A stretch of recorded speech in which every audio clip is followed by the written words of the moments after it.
Hello! As you have seen in the title, I'm going to Japan very soon, exactly on the 18th of July in the Kansai region.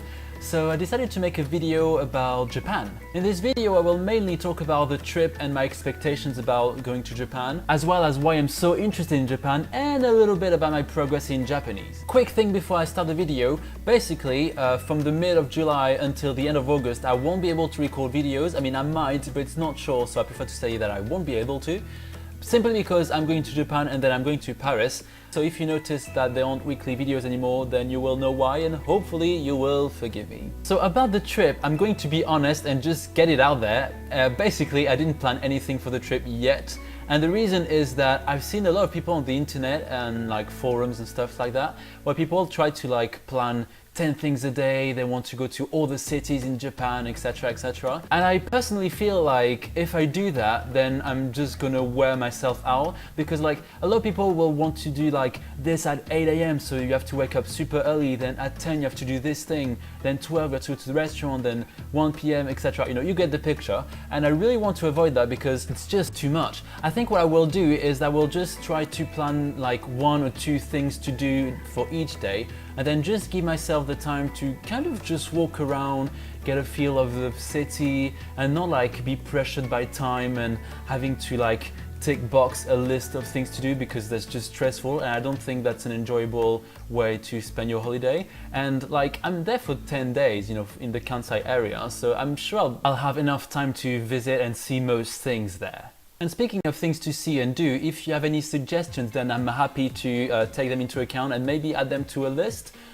because, you know, maybe if you've seen it, maybe you can give me recommendations. In terms of accommodation, I'm going to basically stay in 4 different places. The first house basically will be in an Airbnb.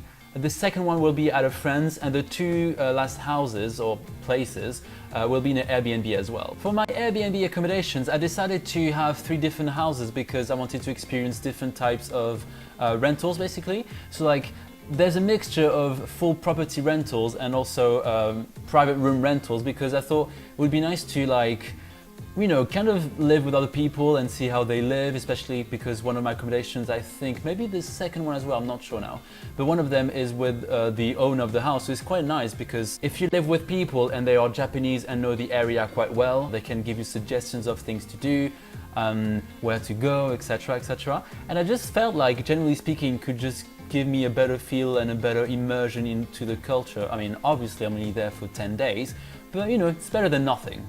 Another big advantage with living with the owners in an Airbnb accommodation is that you get to practice the language a little bit, so it's quite nice. And speaking of speaking Japanese, my level right now is not like the best. I mean, obviously I'm still a beginner, but I'm trying to work as hard as possible on like learning, you know, verbs and like vocabulary that might be useful for my trip, because for me, like, it's quite important to be able to be as independent as possible. Obviously, I won't be bilingual, but hopefully I'll be able to have like simple conversations with people.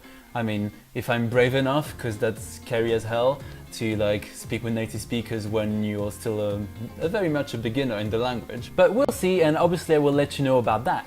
Now, in terms of expectations, as I just said, I'm hoping that I will be able to communicate even to a lower degree, like with native speakers, you know, maybe for basic interactions like ordering my food, buying a ticket, or just, you know, saying like where I'm from, what I'm doing here, like kind of basic stuff. I mean, that'd be ideal. We'll see if I'm actually able to do that.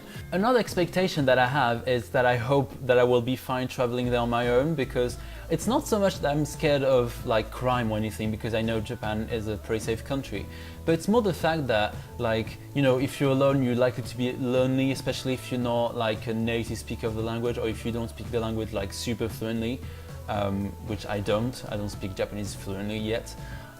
So I hope it's not going to be something worrying. I mean, hopefully some people will be able to speak English, and my friend that I'm going to see in Japan also speaks English, so that kind of helps, makes me feel a bit better. But you know, we'll see what happens, I guess. But that could be an issue potentially if I struggle to communicate, and then as a result I feel a bit isolated maybe.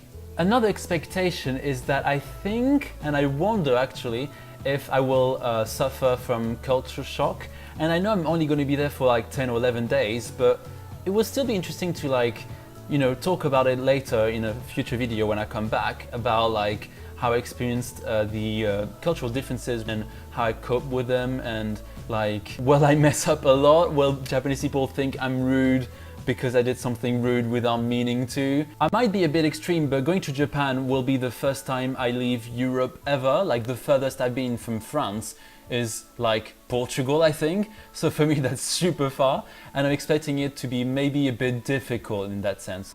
In the last part of this video, I'd like to talk about why I'm so interested in Japan, because it's a question that I've been asked in the comment section as well as in one of my live streams. And I think to answer this question, I would have to look back on the first kind of contact I've had with Japanese culture, which I think was when I was about 12 and when I started to watch Naruto. I mean, I know everyone's gonna call me weebo, but just so you know, I'm far from being like a huge anime and manga fan.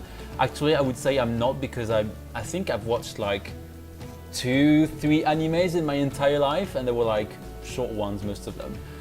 So I'm not a weebo. I mean, I don't think I am anyway, but I can't deny that it was my earliest contact with Japanese.